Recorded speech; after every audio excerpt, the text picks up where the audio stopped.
when we played them in 94, they were champions in 1992. So we beat them in the semi-finals to win our second trophy in 94. And we also denied them of qualifying for the World Cup that same year. Hello. Good morning, good afternoon, good evening, wherever you're watching or listening to us from. This is the Naija FC podcast. As always, I'm your host, AyoT, and I have my reliable co-host with me. Like, Yes, this is the preview of Nigeria versus Ivory Coast at the Africa Cup of Nations 2023 taking place, of course, in Ivory Coast. It is our second match of the group stage. Of course, it's Ivory Coast's second match as well. Smyth Layi and I are just going to talk about the upcoming fixture, what we think is going to happen, key things that we think are worthy of note. And then, we'll leave you guys to form the rest of your own thoughts, and of course always engage with us in the comments and let us know what you think. So I would say let's start from the match they won. Ivory Coast, of course, as the hosts, they kicked off the entire tournament.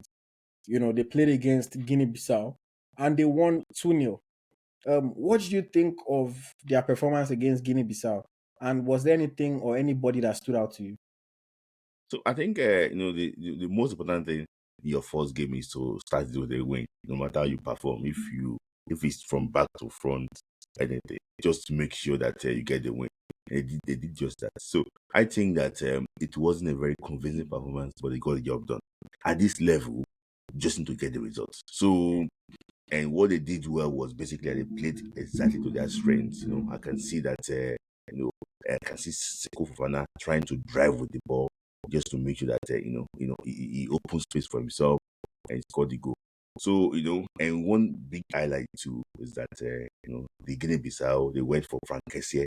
They didn't know that Fofana can also cause the damage. So that's actually where they showed themselves in the foot. So I think it wasn't a very great performance by Ivory Coast, but the most important that they get the job done. That they were clinical.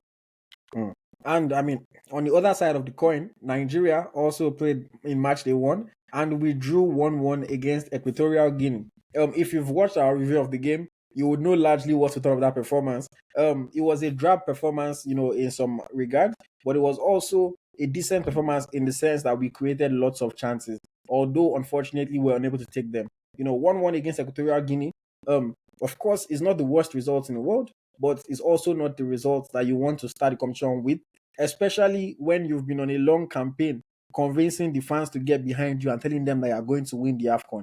Jose Peseiro, since he took over the Super Eagles, since he got the job, he's been telling us that his goal is to win the AFCON. So a lot of fans were not impressed by the performance, but yeah, it does not necessarily mean that the same thing is going to happen in this match against Ivory Coast. So Smyth Layi, let's look at the Ivorian team now. We had done our combined 11 in a previous episode of the podcast.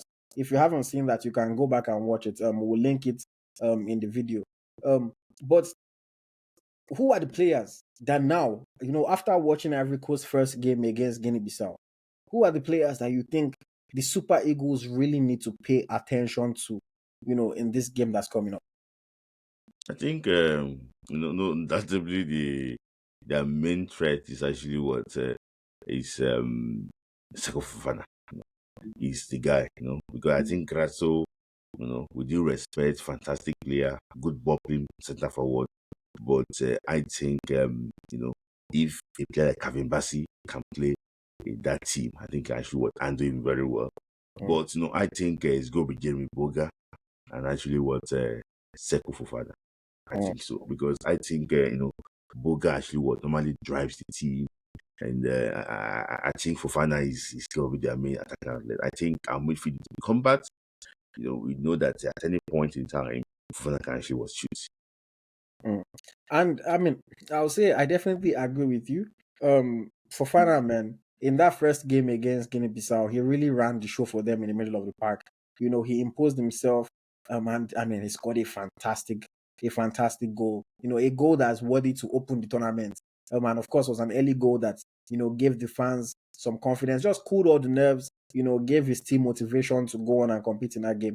And then of course we also have to remember that he had another effort from the edge of the box that he smashed against the crossbar. And I think that that's something that we have to watch out for because clearly this guy can shoot and he likes to shoot. In the first game for Nigeria, we didn't really see our keeper get tested. It was Nwabali in goal. He didn't really get tested.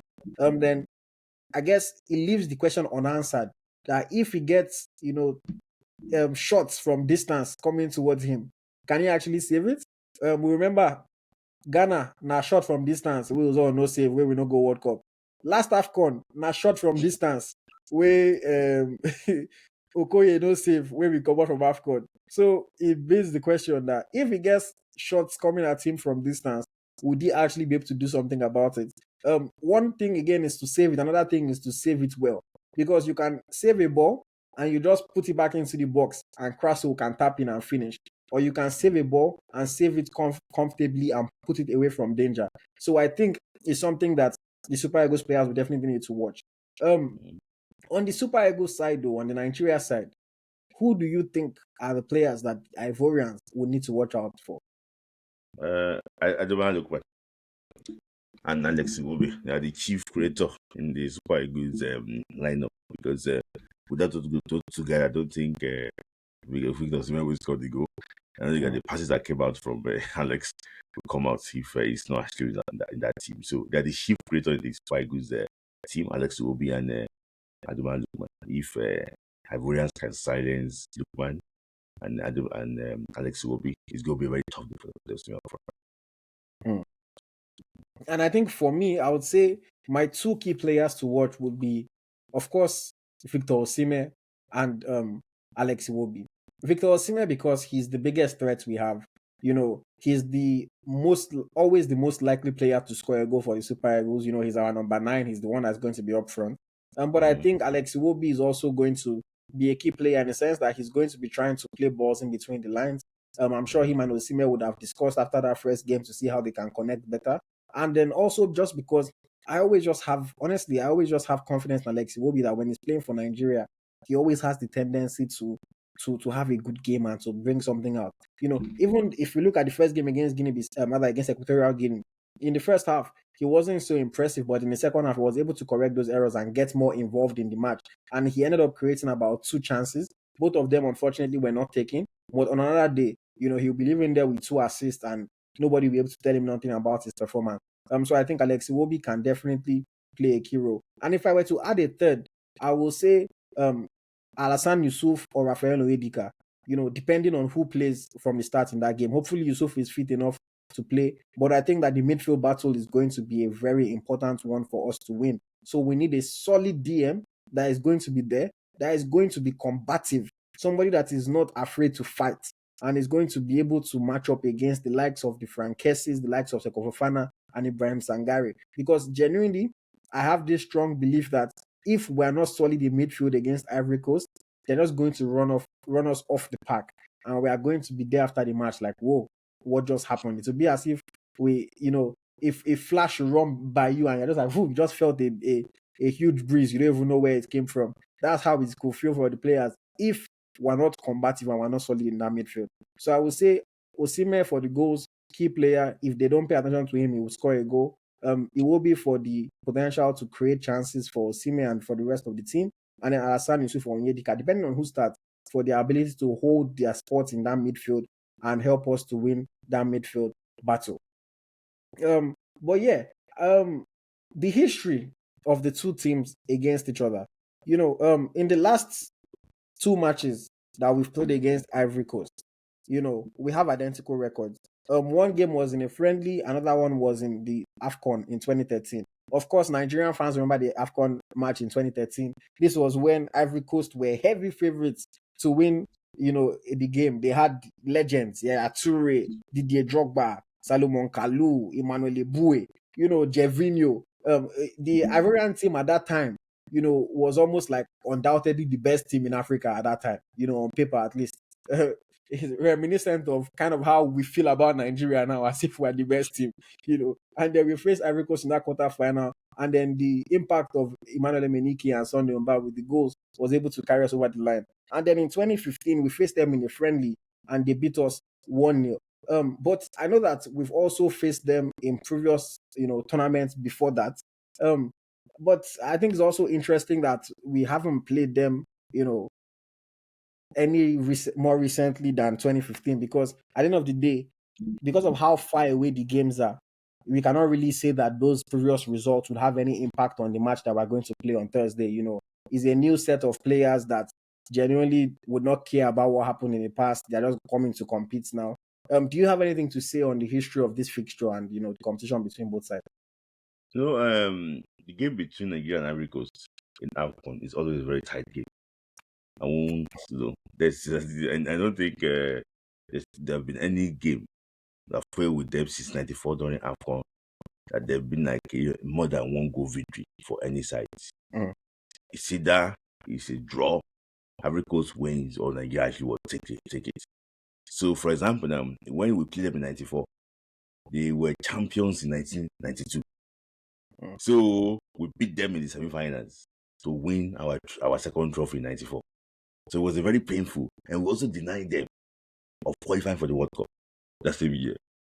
So the rivalry between Nigeria and Ivory Coast is not, a lot of people don't make noise about this. They just go, oh, jollof fries, Debbie, Ghana. Well, there's also inbuilt rivalry between Ivory Coast and Nigeria. People don't know that. That's why someone like Mamadou Gueye, the Ivory Coast journalist in Super Sport, he would never support Nigeria because he knew that we don't suffer them in the year past.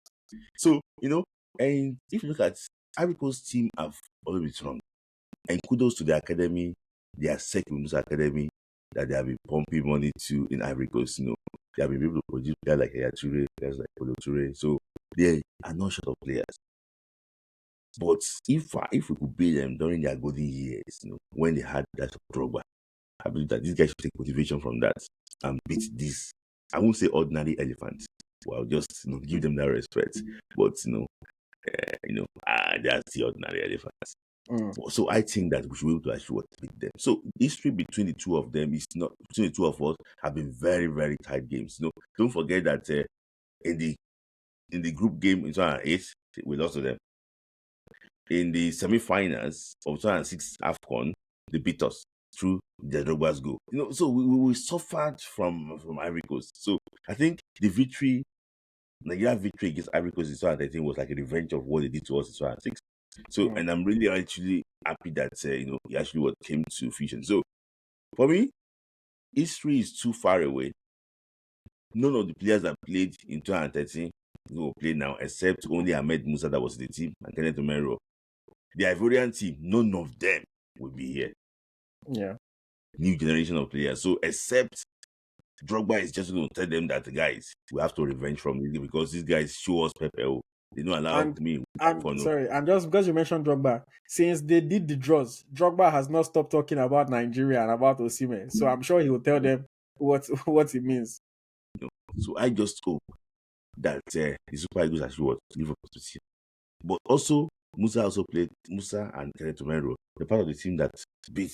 They were youngsters then when we beat Ivory Coast 2-1. So guys, this is how we did it, and this is how we actually won the game. So I expect a lot of fireworks in that game. So against a 60,000 capacity stadium, I can see something coming. But when we go to the predictions, I will say it. Okay. I would just say in terms of recent form, Ivory Coast are on a 4-game winning streak. They've not lost any of their last 7 games. They've won 4 in a row. Whereas Nigeria are on a 4-game streak of no victory. So it's opposites in terms of form. Ivory Coast are on a 4-game winning streak. We are 4 games without a win. And we are also 6 games without a clean sheet. So just for context, in Nigeria's matches also 5 of our last 6 games, both teams have scored. So you know that, okay, even though we are not keeping clean sheets, we also have the quality to get a goal. Whereas Ivory Coast have taken the lead in 6 of their last 7 matches. And they've gone into halftime ahead in 6 of their last 7 matches. So Ivory Coast are clearly in better form coming into this game. They are the host nation. And of course, I think I've not looked at I think we'll check it out what the bookmakers are saying. But just top of my head, I would probably say that Ivory Coast are favorites to win this game. When you Yeah. consider their form, consider the fact that they are playing at home. Um, okay, looking forward to the match though. Um, what setup are you expecting Ivory Coast to come into the game with? I think Ivory Coast will stick with their winning formula against this thing. They will stick to like four. It's like a 4-4-2 formation, like a 4-3-3 formation because they use Sangare, what's it called, Frank Kissie, and also Seko Fofana in midfield, Yeah, and they have Grasso, Boga, and Bamba up front. yeah. So to Indica, I know maybe Single is actually what injured now because the AS Monaco player formerly of Torino and Conan is going to be the left back. So I think that they will want to keep the winning formula. But I just think Pacero will tweak something. He will just go change something. That Mm, is it. I think they're going to stay with the team that beats Guinea-Bissau. mm. Okay, and I think I would agree with you. Probably the one change that I foresee them making is maybe Sergio Aurier will come in ahead of Singo, like you mentioned, at the right back position. But the rest of the team, I would think, will largely stay the same. It worked for them in their opening game. Why would they just change it? On the Nigeria side, though, I mean, the formation, the setup, the lineup for the first game surprised a lot of us. So how do you think Jose Peseiro will set his team up for this game against, host nation, against the team that is supposed to be the toughest match of the group stage? Yeah, I think he will want more security at the back. I think he's going to go for a 3-4-3 formation. He will want more men at the back in case, to stop Ivory Coast from actually countering against the Eagles. So I think he's going to stick with, he's going to go with a 3-4-3 formation. Mm.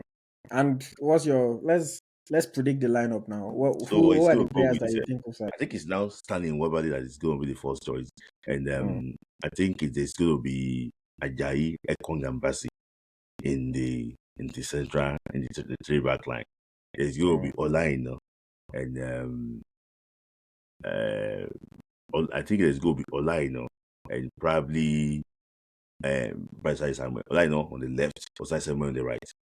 Mm. I don't think we want to risk Bruno. What's it called? Zayden Sanusi again. Zedu. I'm not really sure that he will want to go. I'm not sure what is happening to Bruno, but I don't think I don't think maybe he's up to the standard for now.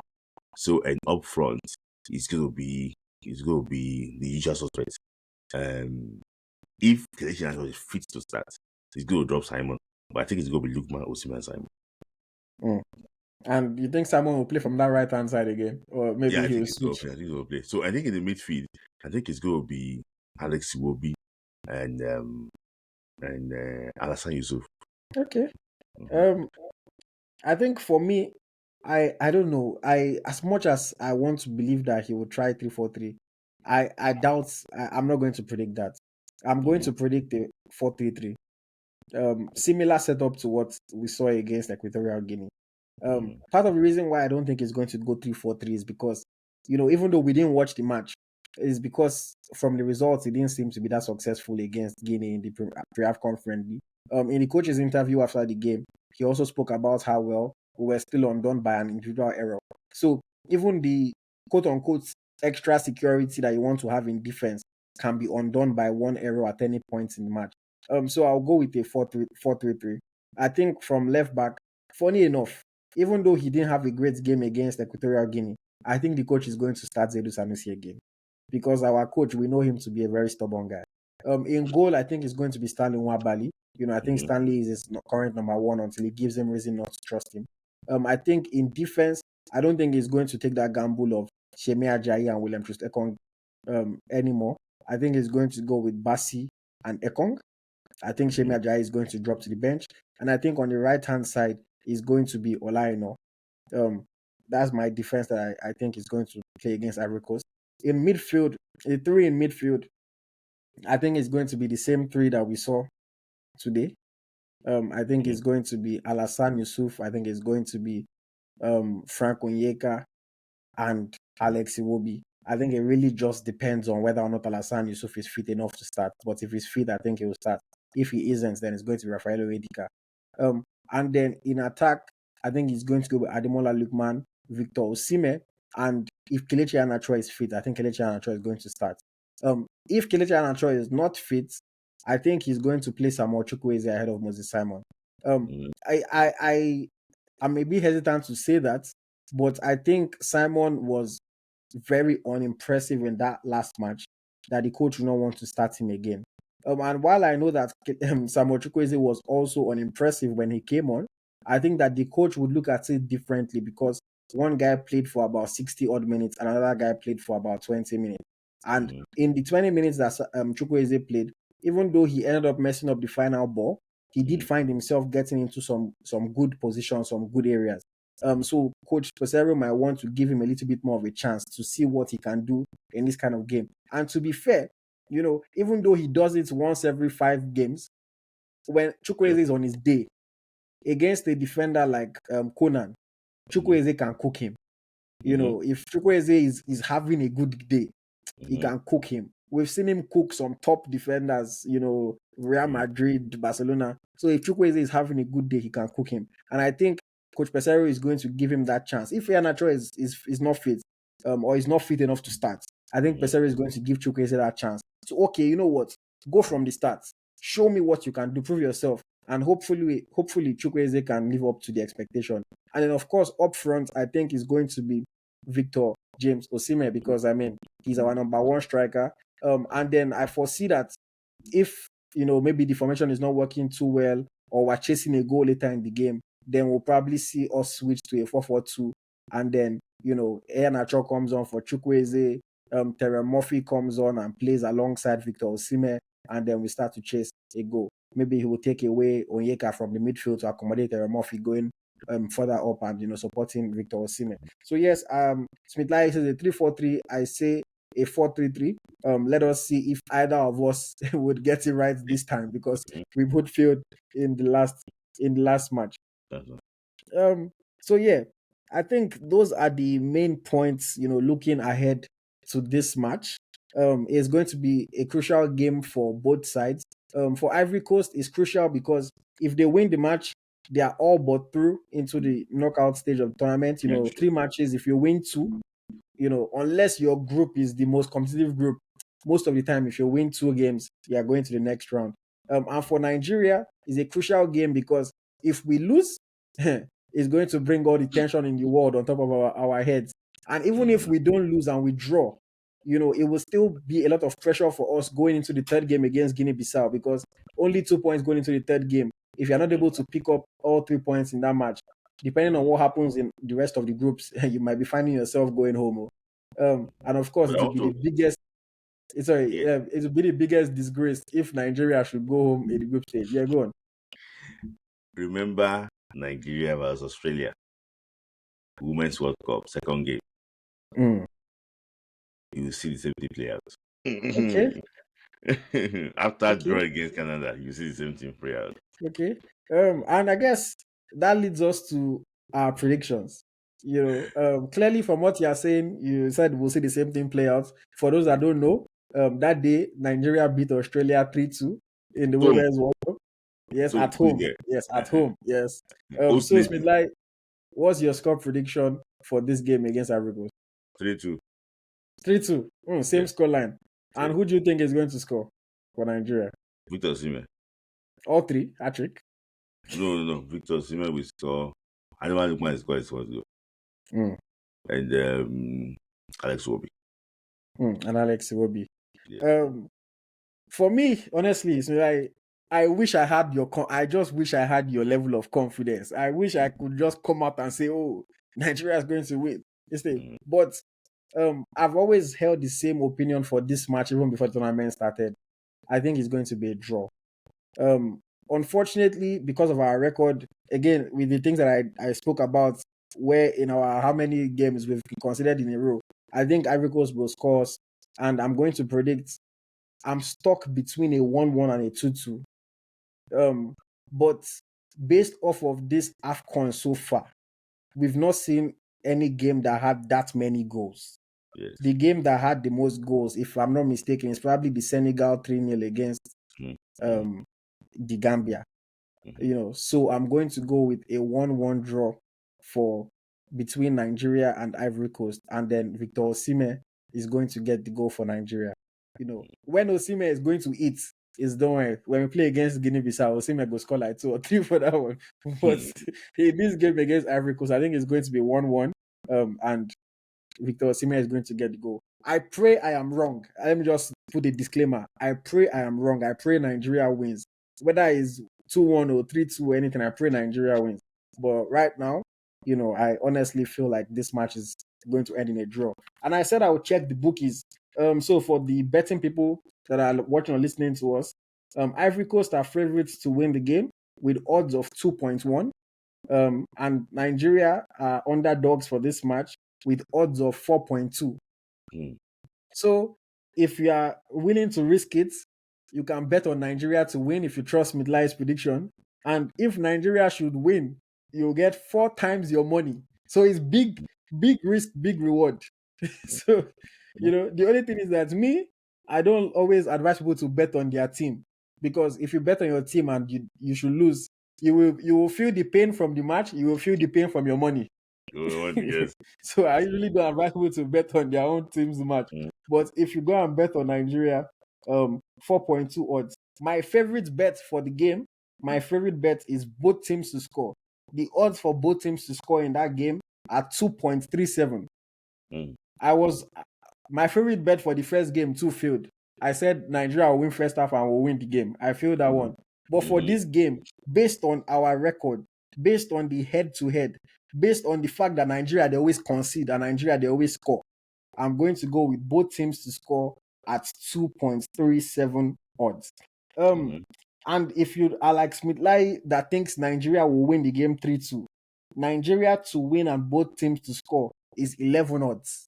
Mm-mm. 11 odds. Normally, you go pack like 5 or 6 different matches to make 11 odds.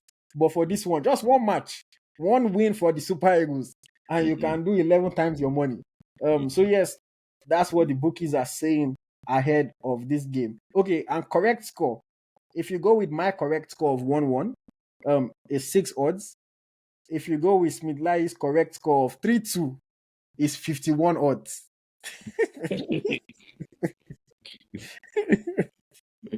So, Uh, if Smyth Layi's bet come true, all our viewers will be rich by the end of this. It's 51 odds. So yes, that's what the mhm. bookies are saying. Um, I'm not refunding anybody's money. I'll give you people disclaimer again. I'm not refunding anybody's money. Yeah, So bet as you wish and make sure yeah, you're over 18 if you are yeah. placing bets. Right. So yeah. So like any final words about this match before we round up? Just support the team. Support the team. We I want no criticism. Support the team. And I think that this eagle so we fly. He's coming home. We're winning this trophy. Yeah, and I would agree with you on that. Please, guys, support the team, whether you're there in Ivory Coast in person or you're watching at home or you're active on social media. Just support the team. It's not going to be an easy game.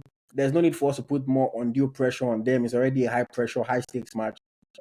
I'll for sure be supporting. And if you are not following us on EaglesTracker, make sure you follow us. We'll be doing a live watch along on our YouTube channel and on X. During the game, so you can watch the game alongside us. But yeah, thank you very much for watching. Thank you very much for listening. Has been another episode of the Naija FC podcast. I hope you guys enjoyed it. Of course, we'll give you more episodes as the tournament continues. My name is AyoT, and as always, my co-host is. Smith Lai, thanks for joining. Thank you very much, guys. Bye bye.